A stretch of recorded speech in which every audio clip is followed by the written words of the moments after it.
Toklas topoko vavy atolotra indray ny araba amin'izao takariva ny alarobia izao faly manasanao ihany koa anaraka hatramin'ny farandray ny fampahalalam-baovao ito amin'ny fahita lavitra ma-TV.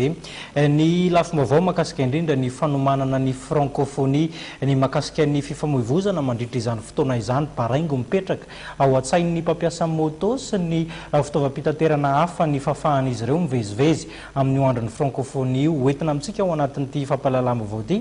Ny momba izany ny lafim-baovao ihany koa mahakasika indrindra ny COP22 izay nazahoana akony avy any Maroc avy any hoentina amintsika ihany koa izay ny lafiny sosialy samihafa, ny trangam-piarahamonina, ny fitokanana foto-drafitrasa sagoavana ihany koa dia hoentina amintsika amin'ity takariva ity.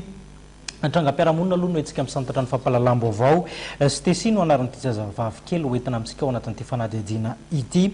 Marary tratran'ireny aretina antsoina hoe hydrocéphalie ireny izy, tokony handalo fandidiana saingy tsy ampy ny eto manan'ireo ray aman-dreny manoloana izay fandidiana tsy maintsy atao izay miantso ny malala-tanana izy ireo noho izany.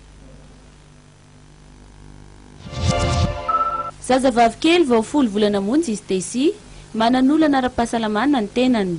Tratrany irony aretina antsoina hoe hydrocéphalie irony ary mila miditra hôpitaly sy fandidiana ihany koa. Nanomboka teo amin'ny faha-efa-bolana no niseho ny aretina ary niombo hatrany. Na dia 10 volana ary izy dia tsy mitovy amin'ireo zaza mitovy taona aminy.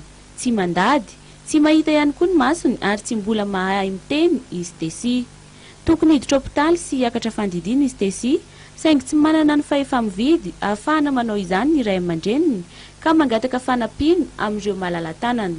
Nisy zany ny traitement, nisy fangatahana efa nataony tamina gazety dia nisy vola izay dia izay indray no nentina nitsaboana anazy iny vola nazo tany aman'olona iny dia le olona le dokotera nijery anazy indray zany avy eo no niteny hoe miditra hôpitaly mihitsy nareo fa tsy mety dia didiny nareo dia mividy valy fana 10 millions.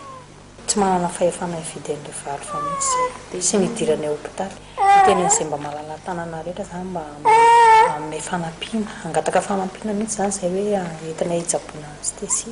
Volana izy izao dia ny masony tsy mbola mahita dia izy sady tsy mipetraka tsy mandady tsy ohatran'ilay zazakely rehefa hita zazakely 10 volana manko afaka mandraindray zavatra, izy sady tsy mandraindray zavatra no tsy miresaka e. Nisy dokotera nanay dia tsy nanaiky intsony mihitsy izy fa ampidiry hôpitaly ilay zaza hozy izy fa mampalahelo. Ilay lohany hozy izy me marary anazy io fa raha vao tsy tsaboana koa dia me mitombo dia lasa ngeza be. Ho an'ireo olona tsara sitrapo maniry ny hanampy an'i Stécie mba ahafahany hitovy amin'ireo zaza mitovy aminy dia afaka miantso ny finday laharana aotra 430, 520, 510, 570 na andefa ny fanampiana amin'ny laharana io hatrany. Arakaraka ny tsy andraisana tanana ny fahasalaman'i Stécie dia miomba hatrany ny tsy fahasalamany ary mitombo hatrany ny lohany ary mitombo ihany koa ny fanaintenana araka ny fanamariana izay nataon'ireo mpitsabo.